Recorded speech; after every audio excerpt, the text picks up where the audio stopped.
नमस्कार, मी शीतल पटवर्धन. शीतल्स कुकरी या माझ्या चॅनेलमध्ये मी आपले सर्वांचे मनापासून स्वागत करते. आज मी करणार आहे अशी एक मस्त रेसिपी जी डोळ्यांनाही सुख देते आणि रसनेलाही तृप्त करते. ओळखा पाहू. अहो, ती रेसिपी आहे आपल्या फळांच्या राज्याचे लाडू, अर्थात आंब्याचे लाडू. चला तर मग आपण सुरुवात करूयात. इथे तुम्हाला दिसते बघा, ही सगळी मी तयारी करून घेतलेली आहे लाडूसाठी. गॅसवर मी इथे कढई ठेवलेली आहे आणि त्यामध्ये आता मी अर्धी वाटी तूप घालते. साजूक तूप घातलेलं आहे मी.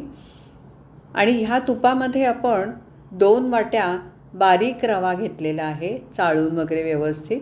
आणि मग तो आपण भाजायला घेणार आहोत. हे दोन्ही आपण आता एकत्र करतो आहे आणि छान आपण ते भाजून घेणार आहोत अगदी मंद गॅसवर.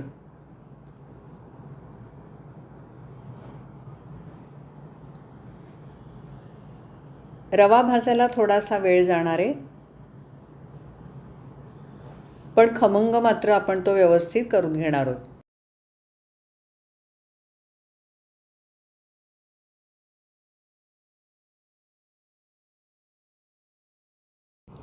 रवा भाजायला लागून 2 मिनटं होऊन गेलेली आहेत आणि तो मी रवा आणखीन भाजणार आहे आणि मग नंतर तुम्हाला तो दाखवते मी.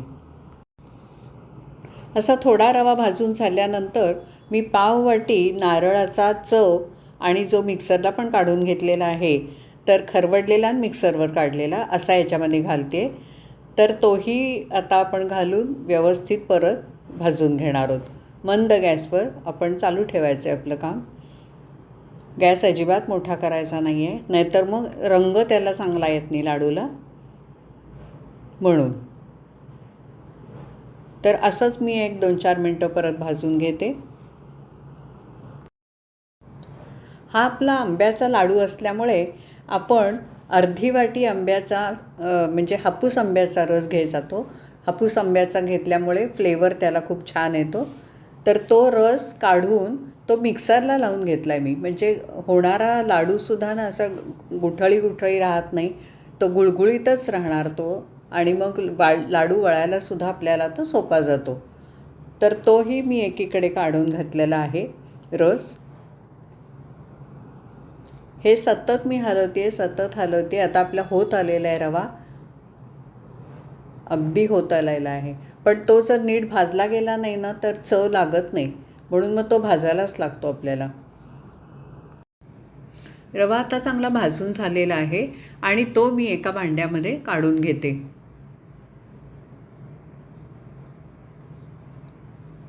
आणि मग नंतर ह्याच कढईमध्ये मी पाक करायला ठेवते.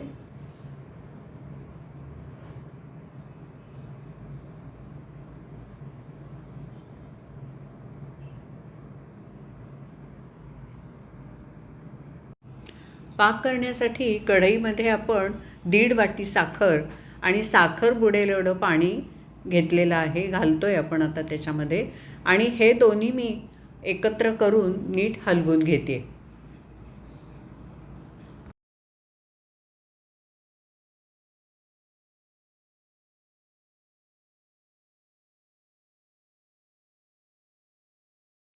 त्याचवेळी ह्या जो रवा आपण ठेवलेला होता भाजून, तर त्याच्यावर मी एकीकडे वेलची पावडर घालून घेते. म्हणजे मग नंतर एखाद वेळेला विसरायचा संभव असतो. तर ती वेलची पावडर आपण घालून घेतली.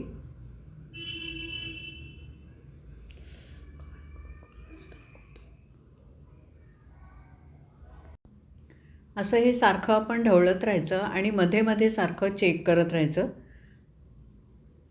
अजून वेळ आहे, पण तरीसुद्धा सारखं चेक करायला लागतं. तर ते तसं आपण सारखं ढवळत राहूयात. पाकाला तर एकदम छानच उकळी आली बघा. आणि हळूहळू आता तो घट्ट होण्याकडे चालला आहे पाक. हा जो उलटणं आहे तर त्याच्या टोकावर मी अशी बघते की कितपत झाला आहे तो. त्याच्यावर आपल्याला बरोबर अंदाज येतो टोकावर घेतलं की.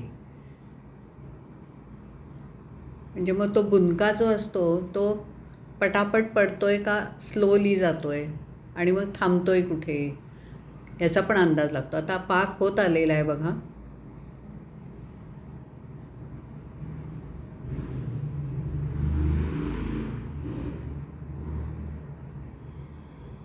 खाली एक असा बुंदका आला ना की पाक झाला असं समजते मी.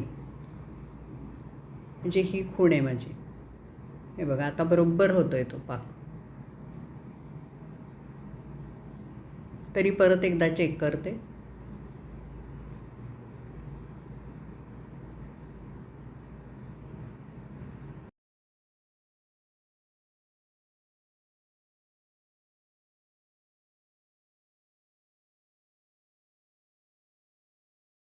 हे बघा अगदी बरोबर झाला आहे आपला पाक. ह्या असा थोडासा असा छोटा बुंदका तो थांबला ना की मग तिथे तो पाक झाला आहे असं समजायचं. आणि दुसरा एक हे आहे चेक करायची, म्हणजे थोडंसं किंचित 2 बोटांमध्ये घेतो आणि तिथेसुद्धा आपल्याला कळतं तार चांगली आली की तो पाक झाला.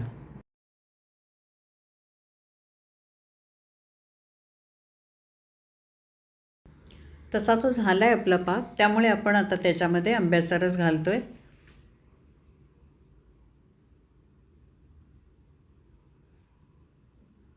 रस घालून झाला ना की तो पाक परत एकदा पातळ होतो बरं का. तर त्यामुळे परत थोडासा तो आपल्याला ढवळायला लागतो मग. तर तसा तो मी ढवळते.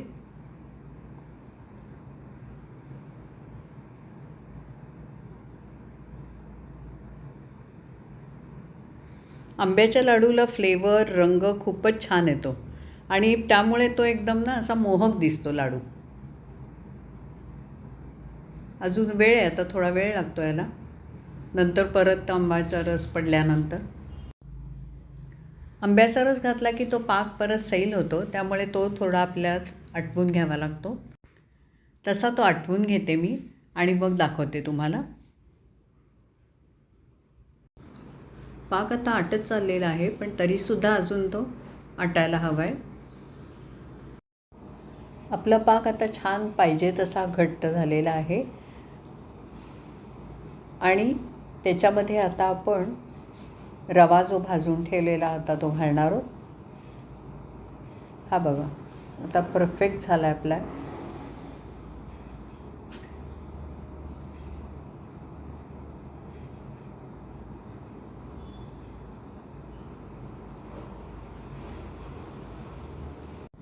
भाजलेला रवा आता पण मी त्याच्यामध्ये घालते आणि तो थोडा वेळ मुरत ठेवणार मी. लाडू चांगला मुरला पाहिजे, त्याच्याशिवाय चांगला लागत नाही.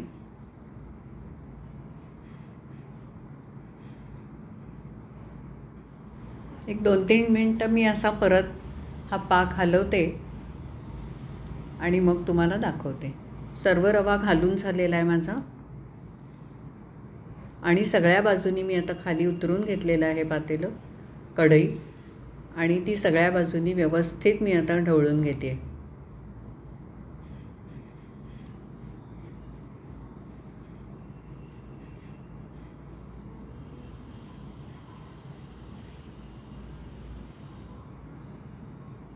पाकात रवा घालून झाल्यानंतर थोड्या वेळाने आपल्याला तो चेक करायला लागतो कितपत झाला आहे. साधारण पाऊण तास तरी, अर्धा ते पाऊण तास लागतो हा मुरायला चांगला. तरी पण बघत राहायला लागतं. आणि आता हा थोडा वेळ आपण झाकून ठेवूयात. झाकून थोडा वेळ मी ठेवला. केशराचं पाणी घालायचं आहे आपल्याला आता त्याच्यामध्ये. केशर मी भिजत घातलेलं होतं, आधी गरम केलं आणि मग नंतर भिजत घातलं पाण्यामध्ये आणि ते केशर आपण त्याच्यामध्ये घालतो आहे. केशराचा एकतर फ्लेवर पण खूप छान येतो आणि लाडूला रंग पण खूप छान येतो. केशर घालून झाल्यानंतरसुद्धा परत आता मी तो सगळ्या बाजूनी हलवते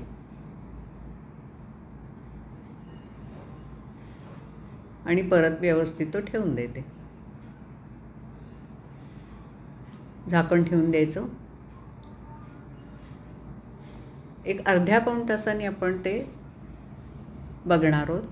आता मी ते उघडून बघितलं आणि बघा आता किती ते छान झालेलं आहे. ते एकदम परफेक्ट आपलं लाडवाचं हे झालेलं आहे, टेक्स्चर आलेलं आहे त्याला. खूप सुंदर दिसतोय तो. आणि परतताना सुद्धा ते आता मला जाणवतं आहे की छान त्याचं टेक्स्चर आलेलं आहे.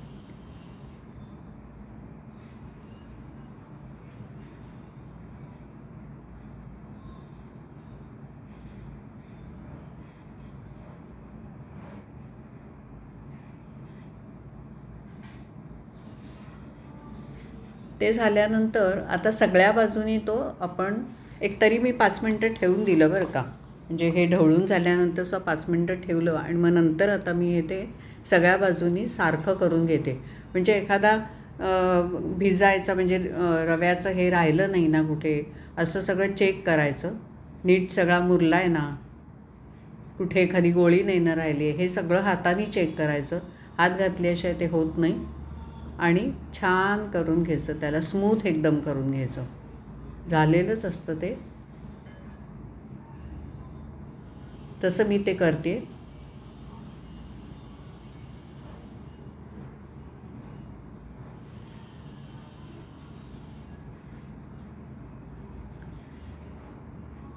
आणि मग लाडू वळून घ्यायचा.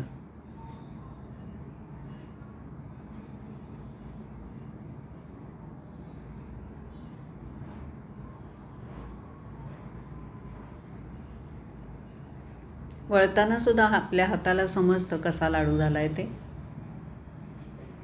व्यवस्थित झाला, एकदम परफेक्ट झाला आहे लाडू आपला.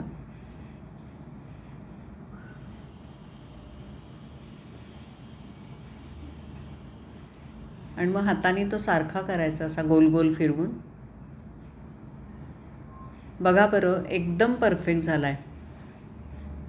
छान दिसतोय लाडू एकदम. असे हे सगळे लाडू आता मी वळून घेणार आहे, एक एक करून.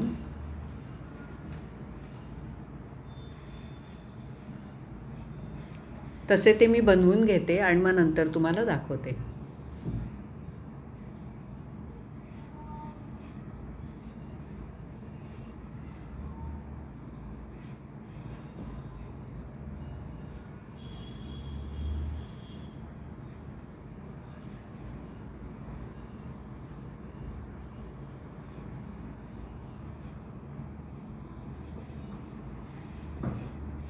सर्व लाडू मी या पद्धतीने वळून घेतले